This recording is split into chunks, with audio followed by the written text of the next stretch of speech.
This is the Paris no one films. It is the city before the crowds arrive. It is the city when it is bathed in a soft, gentle light. The grand boulevards are empty. The charming little shops are quiet and still. The air is cool and crisp. It holds the promise of the day that is just beginning to stir. This is a private Paris, a city that reveals its true self only to the early risers. You can feel the history in the stones under your feet. The silence is not empty, but full of stories waiting for the sun to rise and tell them.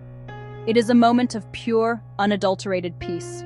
The sky above is a pale, delicate blue, streaked with the first hints of pink and gold. The sun is still low, hiding behind the horizon. Its light touches the highest points of the city first, falling on the zinc roofs and ancient stone facades. The shadows stretch long and dark across the cobblestone streets. Down by the Seine, the water is as calm as a mirror. It moves slowly, almost imperceptibly. The iconic bridges that span the river, like Pont Neuf Pont Alexandre III, stand like old faithful friends, their ornate details softened by the dawn. The city feels ancient and profoundly kind in these quiet hours. Walking through these streets is like stepping into a painting. You are the only person in the frame. The usual soundtrack of traffic and chatter is replaced by a subtle symphony of urban sounds. You might hear the distant chime of a single church bell. You might hear the rustle of leaves in a small hidden garden. The city breathes around you, a slow and steady rhythm. This is not the Paris of postcards and movies, bustling with energy and romance. This is a more intimate, more personal Paris. It is a city at rest, gathering its strength for the day ahead, and it is beautiful. This quietness allows you to notice the small things. You see the intricate ironwork on a balcony you've never seen before. You notice the way a single street lamp casts a warm golden pool of light on the pavement. You can smell the damp stone and the faint, clean scent of the river. Every detail is magnified in the stillness. It is a time for observation, for reflection. A baker, his apron already dusted with a fine layer of flour, unlocks the door to his small shop. The sound of the bell is soft, a gentle announcement that the day's work has begun. He steps inside and flicks a switch. The warm glow of the lights fills the small space. He moves with a familiar, practiced care.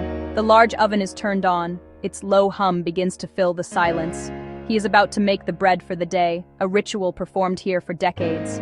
The smell of yeast and warm flour snakes out of the open door. Empty street. Soon a small crowd will come, but for now he works in peaceful solitude. His hands, strong and steady, move with an expert grace as he kneads and shapes the dough. He knows the feel of it instinctively, when it is just right. He slides the first batch of loaves into the hot oven, closing the heavy door with a satisfying thud. He listens for the subtle sounds of the crust crackling as it bakes. A small, knowing smile touches his lips. Inside the small shops, the day's preparations continue. A florist tenderly brings buckets of flowers in from a van. Roses, lilies, small, delicate wildflowers. She begins to arrange a few stems in a vase for the window display. A customer will come later to celebrate an anniversary or simply to brighten their home. For now, the shop is a calm oasis of color and fragrance. The scent of flowers begins to mingle with the smell of baking bread and brewing coffee from nearby. The metro system, the city's underground heart, begins to breathe. The first trains of the day move through the tunnels with a low, distant rumble. On the platforms, a few early riders stand waiting. Nurses, construction workers, office cleaners. They hold their tickets and quietly check their phones, their faces illuminated by the small screens. At one station, someone plays a small, simple tune on a flute. The sound is surprisingly clear and beautiful in the nearly empty space. A small, unexpected gift of music for the other early travelers. A moment of shared humanity before the daily rush begins.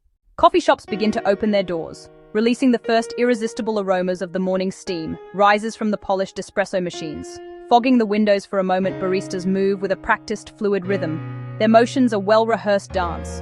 They grind the dark, oily beans, the whirring call to wakefulness. They tamp the grounds. They froth the milk. The hiss of the steam wand adds another layer to the morning's soundscape. The rich, earthy smell of fresh coffee signals a new day. A cup of steaming café crème is handed to an old man. He takes his usual seat by the window, a perfect view of the street. He watches the city wake up, a slow-motion drama. He sips his coffee slowly, savoring the warmth and the familiar bitterness. He unfolds his newspaper. The pages crinkle against the clink of cups and saucers.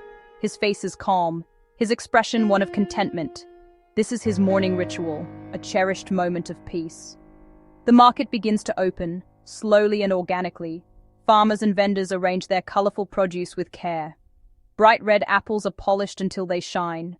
Wheels of cheese sit in rustic wooden boxes.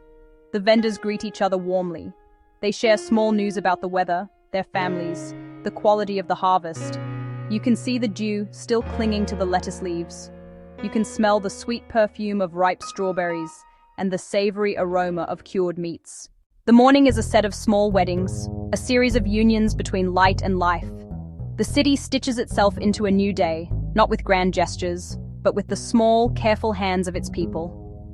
Neighbors meet on the street and smile. Workers begin their jobs with a quiet sense of purpose. Shopkeepers unlock their doors, one by one. The cafés gradually fill the air with the cheerful sound of clinking cups and animated talk. Slowly, but with a growing certainty, the city fills with people and with sound. The profound quiet gives way to a soft, pleasant bustle. One by one, the ornate street lamps go out, their duty done for the night. Their warm, artificial glow is replaced by the growing strength of the natural morning sun. Store windows that were dark voids a short time ago now glow with a welcoming light, showcasing their wares.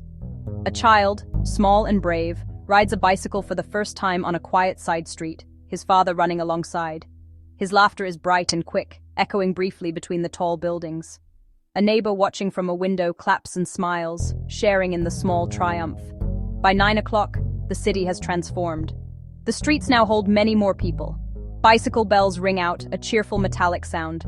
Cars hum in a slow, steady line. Tourists appear, looking up at the architecture with wide-eyed wonder. But the memory of the early morning, of the quiet and the calm, stays with you. It lives in the lingering scent of fresh bread and flowers. It lives in the quality of the first light that you saw touch the rooftops. It is a secret you now carry. This is the Paris no one films, but it is the truest Paris of all. It is calm and authentic, a city stripped of its performative glamour. It is full of small, everyday wonders. It is the city before the world fully wakes. If you have the chance to walk here in these early hours, you will find its secrets. You will find a profound sense of peace. You will see a living, breathing painting unfold before your eyes. And you will carry the feeling of this special morning with you, a warm and gentle light all day long.